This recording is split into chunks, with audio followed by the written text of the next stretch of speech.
मी insulin घेतोय, ते बरोबर घेतोय की चुकीचं घेतोय? माझ्या इन्सुलिन घेण्याची जी वेळ आहे, ती बरोबर आहे का चुकीची आहे? असे बरेच प्रश्न इन्सुलिन घेणाऱ्या रुग्णांमध्ये आढळतात. भारतात झालेल्या एका स्टडीमध्ये असं आढळलं होतं, की साधारण 67% इन्सुलिन घेणाऱ्या रुग्णांमध्ये घेण्याच्या पद्धतीत काही ना काही चूक होते आणि माझ्या स्वतःच्या पाहण्यामध्ये जे रुग्ण इन्सुलिन घेणारे पहिल्यांदा ओपीडीमध्ये येतात, हे इन्सुलिन घेण्याच्या संदर्भात जे काही प्रोटोकॉल्स आहेत, यामध्ये कोणती ना कोणती चूक करतच असतात. तर आज आपण जाणून घेऊया स्टेप बाय स्टेप, की इन्सुलिन घेण्यामध्ये कोणकोणत्या गोष्टींची काळजी घेणं अत्यंत गरजेचं आहे, ज्याने की इन्सुलिनचा तुम्हाला पुरेपूर फायदा होऊ शकतो. आणि या व्हिडिओमध्ये प्रॅक्टिकली इन्सुलिन कसं घ्यायचं हे दाखवणार आहोत, तर हा व्हिडिओ शेवटपर्यंत पहा. नमस्कार, मी डॉक्टर आदित्य देशपांडे, कन्सल्टंट एंडोक्राइनॉलॉजिस्ट, म्हणजे हॉर्मोन व मधुमेह तज्ज्ञ.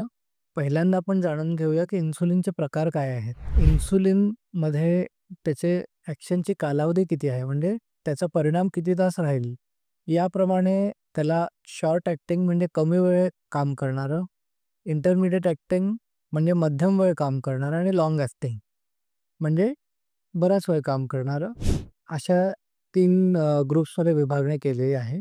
याचबरोबर काही प्रीमिक्स्ड इन्सुलिन मिळतात.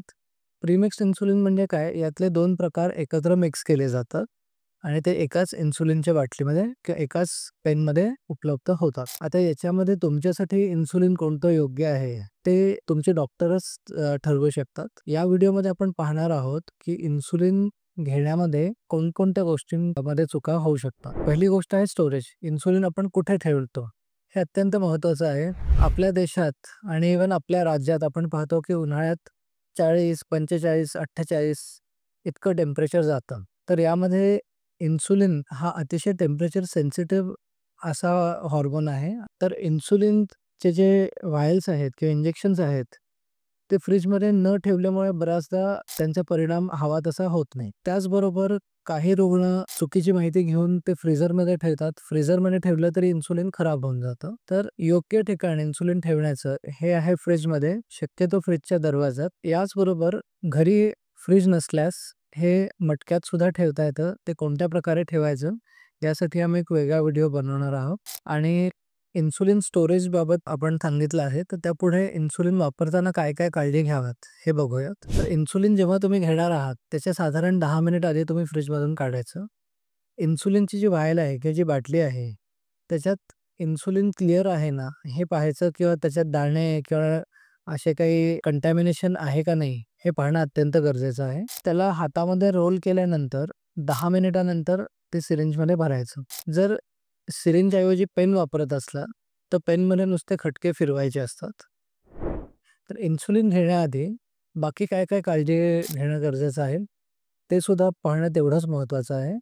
सगळ्यात महत्त्वाची गोष्ट आहे हाताची स्वच्छता आणि जिथे आपण घेणार आहोत त्याची स्वच्छता.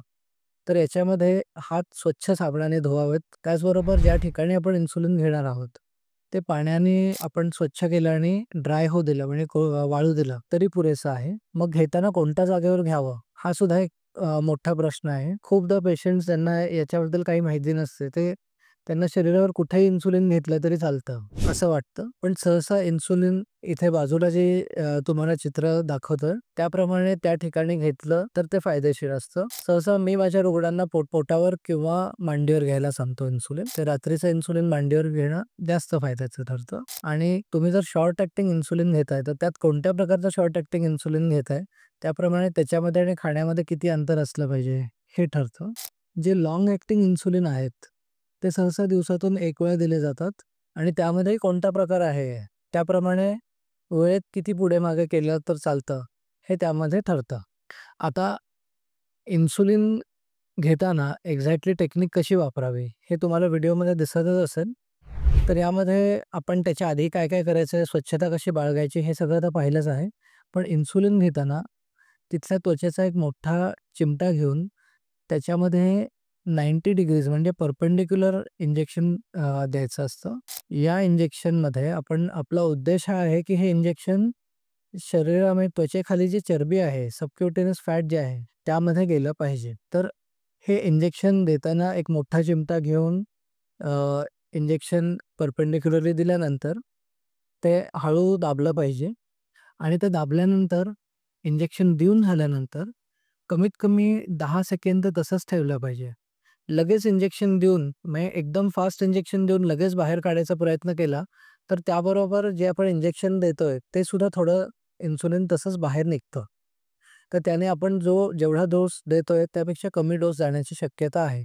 याबरोबर अजून एक अत्यंत महत्त्वाची गोष्ट आहे साइट रोटेशन. साइट रोटेशन म्हणजे काय? आपण खूप रुग्णांमध्ये असं पाहतो, की वारंवार किंवा खूप महिन्यांपासून, खूप वर्षांपासून ते सेम ठिकाणीच इंजेक्शन देत राहतात. याने त्या ठिकाणी चरबीच्या गाठी बनू शकतात, ज्याला लायपो हायपरट्रोफी म्हणतो. त्याचबरोबर त्या ठिकाणी इन्फेक्शन होऊ शकतं किंवा बाकी दुष्परिणाम होऊ शकतात. तर साइट रोटेशन म्हणजे काय? तर इन्सुलिन घ्यायचं कुठं आहे, हे तुम्ही चित्रात पाहिलेलं आहे. पण त्यामध्येही दरवेळी सेम ठिकाणी घेण्याऐवजी दरवेळी इंजेक्शन घेताना आधी घेतलेलं आहे त्या ठिकाणापासून थोडं लांब असं घेत राहिलं, तर त्याने तिथल्या त्वचेला जो काही डॅमेज होणार आहे, तो कमी होतो आणि इन्सुलिन जे आहे, ते योग्यरित्या आधी सबक्युटेनियस फॅटमध्ये आणि तिथून रक्तापर्यंत जातं. याबरोबर अजून काही महत्त्वाचे पॉइंट आहेत. जे लोक बाटलीतून किंवा व्हायलमधून इन्सुलिन घेतात, त्यांना त्याच्याबरोबर काही योग्य प्रकारची इन्सुलिन सिरिंज वापरतायत की नाही, हे बघणं अत्यंत महत्त्वाचं आहे. तुमच्या बाटलीवर किती इंटरनॅशनल युनिट्स पर एम-एल लिहिलंय, म्हणजे काय? दर एम-एलमध्ये किती युनिट इन्सुलिन आहे, हे ठळक अक्षरात लिहिलेलं असतं. तर तेवढेच युनिट्स पर एम-एल ची इन्सुलिन सिरिंज वापरणं अतिशय महत्त्वाचं असतं. यामध्ये जर इन्सुलिन सिरिंजमध्ये पर एम-एल युनिट्स वेगळे असले आणि बाटलीवर वेगळे असले, तर याच्याने तुम्ही जो डोस घेताय, तो चुकीचा घेतला जातो आणि याच्याने शुगर खूप वाढणं किंवा एकदम कमी होणं दोन्हीचा धोका असतो. आणि दुसरी गोष्ट आहे, की प्रवासाच्या वेळी मग इन्सुलिन कसं घेऊन जावं? उन्हाळ्यातही प्रवास करायला लागतो, तर उन्हाळ्यात तर आपण आधीच पाहिलेलं की उष्णतेमुळे इन्सुलिनचा परिणाम कमी होऊ शकतो, जर ते बाहेर स्टोअर केलं तर.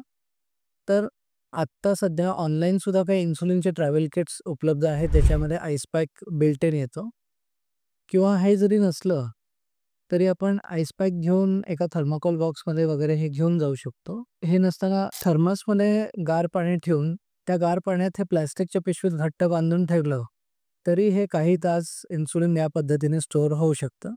तर प्रवास करताना या पद्धतीने इन्सुलिन घेऊन गेलं, तर मग इन्सुलिनचं काही डॅमेज होणार नाही किंवा त्याला काही नुकसान होणार नाही. आता आपण इन्सुलिनची सुई पाहिली, तर ती सुई किती वेळा बदलायची? हा प्रश्न अत्यंत महत्त्वाचा आहे. मॅन्युफॅक्चरर इन्स्ट्रक्शन्स हे असतात, की एक सुई एक वेळाच वापरावी. सुई जितक्यांदा जास्त वापरली जाते, तितक्यांदा त्याच्यावरचं सिलिकॉन कोटिंग निघतं. सुई थोड्या प्रमाणात वाकडी पण होऊ शकते. तर वारंवार सुई वापरल्याने त्वचेला इजा होणं, त्वचेला इन्फेक्शन होणं आणि इंजेक्शन देताना जास्त दुखणं, हे सगळे प्रॉब्लेम घडू शकतात. त्यामुळे सुई कमीत कमी वेळा वापरली, तर ते जास्त फायद्याचं आहे. इन्सुलिन योग्यरित्या घेतल्यास त्याच्याने मधुमेहाच्या रुग्णांसाठी आयुष्य एकदम सोपं होऊ शकतं आणि बऱ्याच काही मधुमेहातून निर्माण होणाऱ्या गुंतागुंती टाळता येतात. इन्सुलिन योग्यरित्या न घेतल्यास मात्र बऱ्याच अडचणी निर्माण होऊ शकतात.